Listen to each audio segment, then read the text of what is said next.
I'll be very candid. Nandun ako sa hearing na yun eh, di ba? Kung napapansin nyo, sumisilip nga ako sa phone ni Attorney Camora. Kasi, nagulat ako. The Office of the Vice President or the persons that are accountable, allegedly, doon sa ND, hindi pa sila naservan ng copy nung ND eh, bago in-announce yung decision na yon. In fact, hanggang ngayon, wala pa rin kaming natatanggap. Ang natatanggap pa lang namin ay syempre yung galing sa House na binibigay nila sa amin. Pero yung mismong from COA itself, and I keep on checking with the accountable officers named in that decision, kung nakuha na nila or kami bilang councils, wala pa rin kami natatanggap actually. Ngayon, pagdating sa restitution, hindi pa po panahon para pag-usapan ang restitution because hindi pa po final yung decision na yan. Let me clarify that. After a decision is rendered by the commission proper that is adverse, in this case, to the accountable officers of the OVP, meron pa pong 30-day period within which we can file an MR or we can, or actually, upon denial of the MR or motion for reconsideration, we will go up to the Supreme Court based on Rule 64 of the Rules of Court. At yan po ay nasa COA rules mismo. So we just wanted to clarify para lang klaro tayo lahat dito. The commission proper has decided, yes, wala pa kaming kopya. And secondly, hindi pa po final yan dahil may remedies pa po ang mga officials ng OVP. Again, motion for reconsideration within 30 days. And then, upon denial, kung ano man ang balanse ng 30-day period na yon, ay maaari pa kaming umakyat sa Supreme Court on Rule 64. At doon lang po sa desisyon ng Supreme Court, magiging final itong disallowance na ito.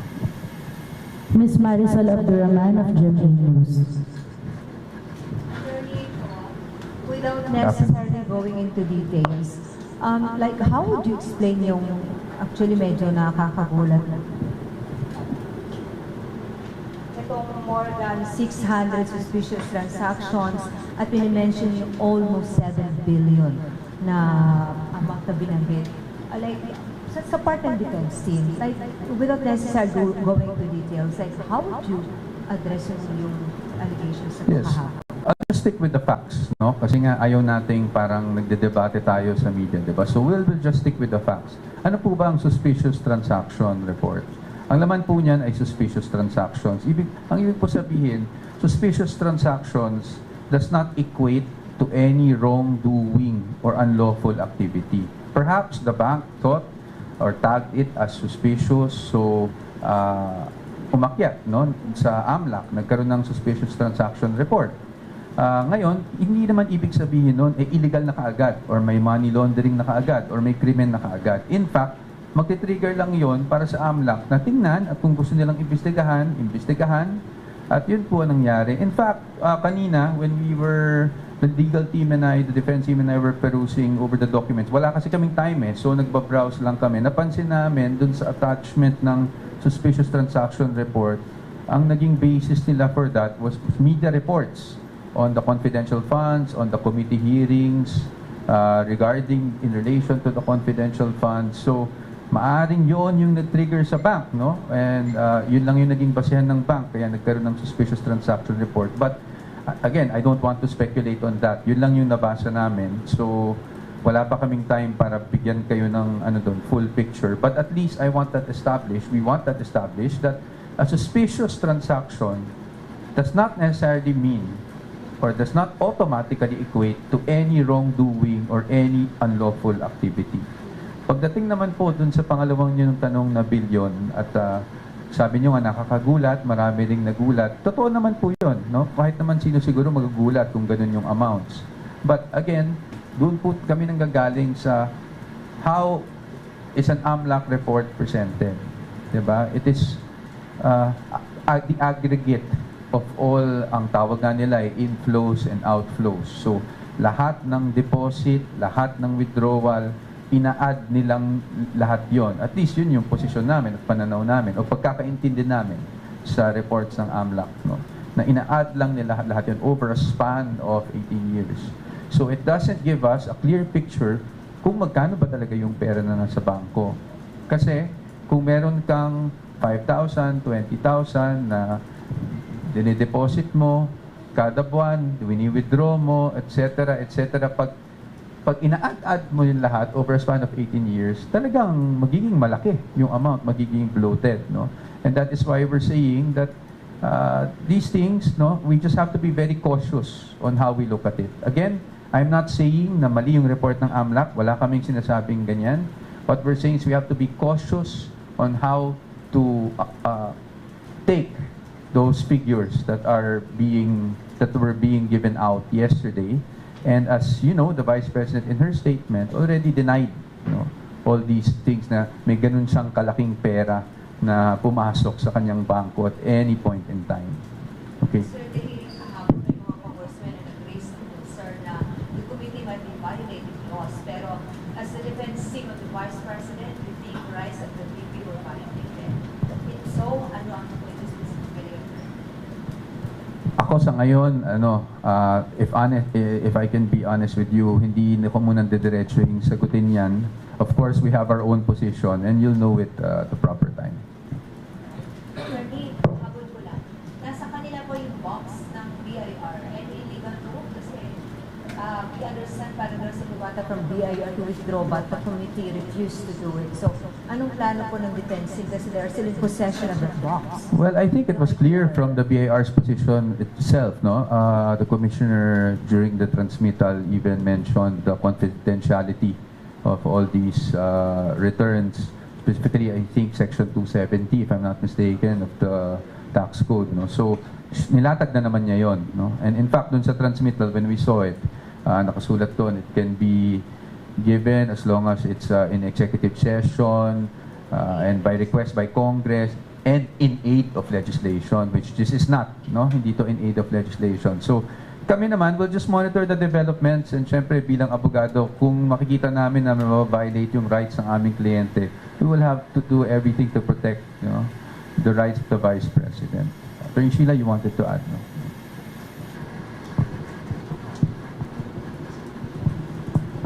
Just in addition, balikan ko yung tanong ni, what's the name of the lady, ni Miss Marisol, with respect dun sa sinabi niya na kagulat-gulat daw, marahil, no, kamangha-mangha na bilang ng salapi na sinabi o binanggit kahapon sa Committee on Justice. Pero I think what we also need to remember is despite the alleged amount that were presented yesterday, doon sa sinasabi nila na AMLAC reports, ng SDRs, CTRs, etc. Walang kahit ano na sinabi rin ang AMLAC that any of these SDRs or transactions was linked to any unlawful activity. Yun ang dapat na malinaw. And I think yun ang dapat din nating maging gabay, no? Bago natin paniwalaan o kunin yung mga impormasyon lamang na inilalatag sa ating harapan. All I'm saying is, before we draw any conclusions, again, we should look at the fundamental issue. Kailan ba ang tamang panahon para matest itong mga sinasabi nilang ebidensya? At saan? Tamang panahon, during trial, before the impeachment court. And the defense team is ready to respond in detail when that happens. Next is Ms. Victoria Tulad, ABS-CBN. Good afternoon po. Kahapon po lumabas din sa hearing na di umano nakatanggap ng pera si VP Sara and her relatives from a certain Samuel Uy na allegedly ay isa pong drug lord. Comment niyo lang po dito. And does she know Samuel Uy?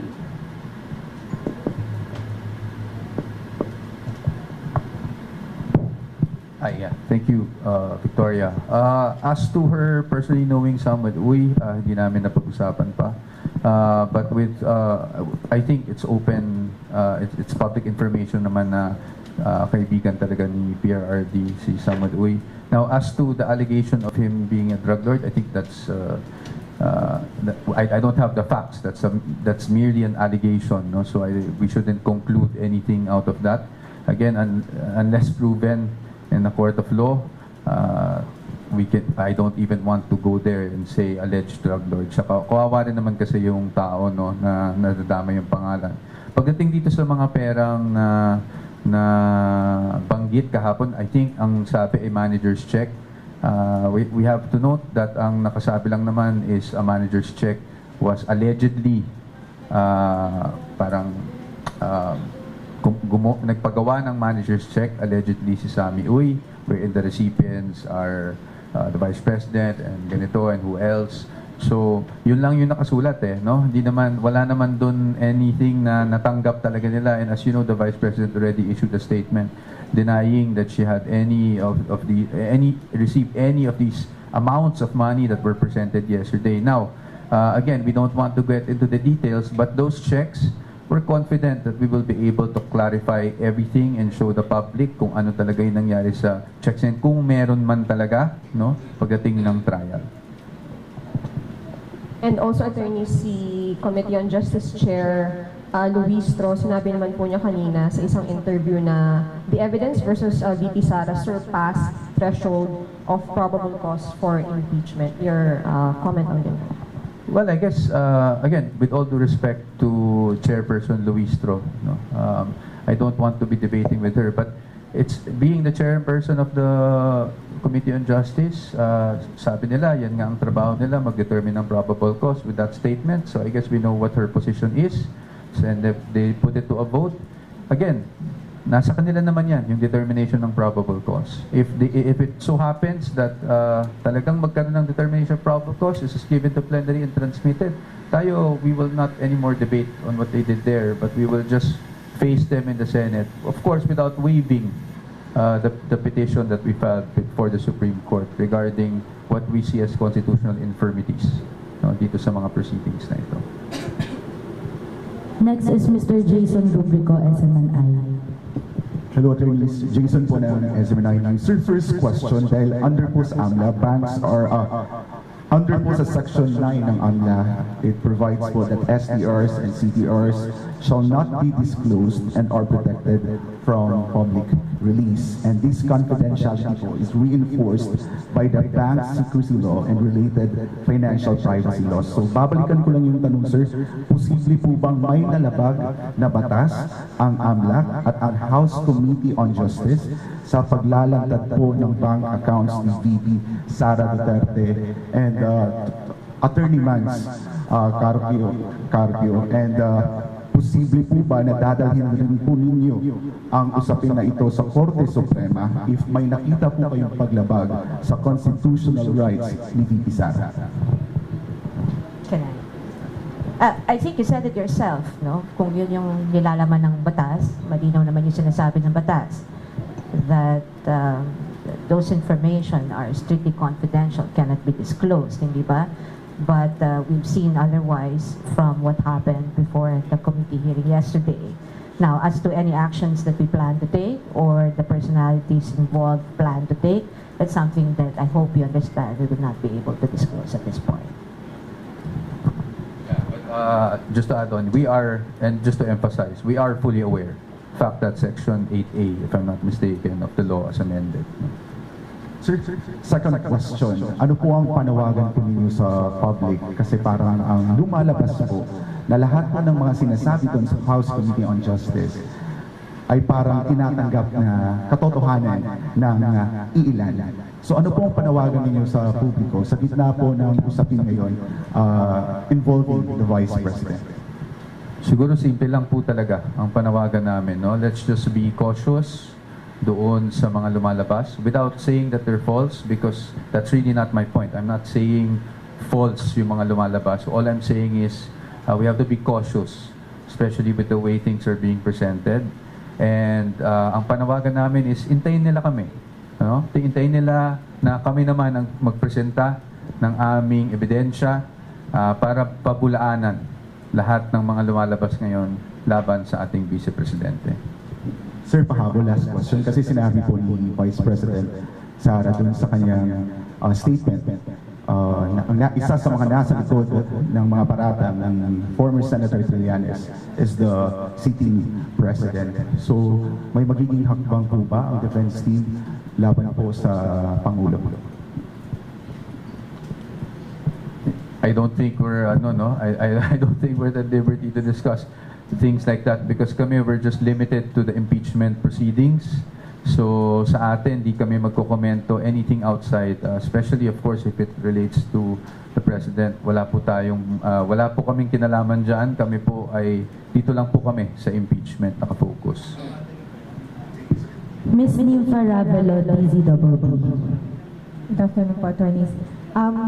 Question ko po una, sasagutin niyo ba o hindi na talaga sasagutin o i-refute yung po mga lumabas na allegations sa House?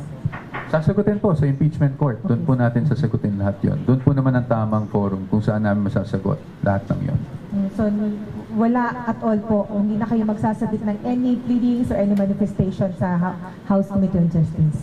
We have to wait for developments. No, we cannot say that we will not submit any manifestation whatsoever. But you have to remember that the main petition before the Supreme Court is really questioning the jurisdiction as to the nature of the proceedings that are being conducted. Again, hindi namin kino-question ang power of the House to initiate impeachment proceedings. I think that's very clear under the Constitution. We don't want to even try to blur that line. I mean, admittedly, they have the sole power to initiate. Ang kino-question lang po namin ay jurisdiction in terms of conducting this type of committee hearings. And then, di ba isa doon sa reason po ng inyong pagdulog sa Supreme Court yung sinasabi na mini trial na yung nangyayari? Napatibay po ba nung nangyari kahapon yung inyong argumento na yan at gagamitin po ba yan sa pagpa-file ng panibagong petition or any rejoinder sa Supreme Court? Well, una-una, we cannot file a new petition anymore, no? Kasi may pending na tayong petition. But if you're asking us if what we've seen so far from the committee hearings actually support what we had stated in that petition, I think we're not naive, di ba? We have observed what's been happening sa committee hearings, pati yung pagpapalabas ng iba't ibang subpina para kumuha ng mga sinasabi nilang ebidensya, kahit ang mga ito ay hindi naman bahagi ng dalawang impeachment complaints na sinasabi nila ay under preliminary investigation, di ba? In fact, it's probably important to tell you now that maging yung supplemental affidavit ni Mr. Madriaga, yung AMLAC report, yung affidavit ni former Senator Trillanes, and all those other evidence that they were able to obtain na after final yung impeachment complaint, wala kaming kopya niyan bago yan ibinahagi sa komite. Kasi nga, hindi siya kasama ng impeachment complaint. Pati yung notice or yung desisyon ng COA on the appeal of the Vice President at ng ibang respondents doon sa confidential funds. Bigla na lamang doon sa komite, sinabi na denied na, no? Which, that's fine. Kung sinabi nila sa unang hearing, April 14, am I right? April 14, na wala na deny na yung appeal ng Vice President. And I think you've seen, no, some of the personalities na they were claiming, final na ba yan? Final na ba yan? Of course, hindi final. I think alam naman yan ng komite na hindi yan final. Alam din yan ng COA na hindi pa yan final. In fact, I can recall na sinabi ni Attorney Camora na meron pang remedyo. There's still a legal step that can be done by the respondents in that appeal to elevate it, no, to the Supreme Court or to question the decision of the COA. So, hindi pinal. Kung ipipilit na pinal na yung COA decision na yan o yan ay maaari nang maging batayan para doon sa sinasabi niya lang pagbabalik, restitution, etc. Mali yan. Mali. I mean, I invite you all have access to the internet. You will find na hindi yan pinal. At kung sino man magsasabi na pinal yan, ay hindi nagsasabi ng tama.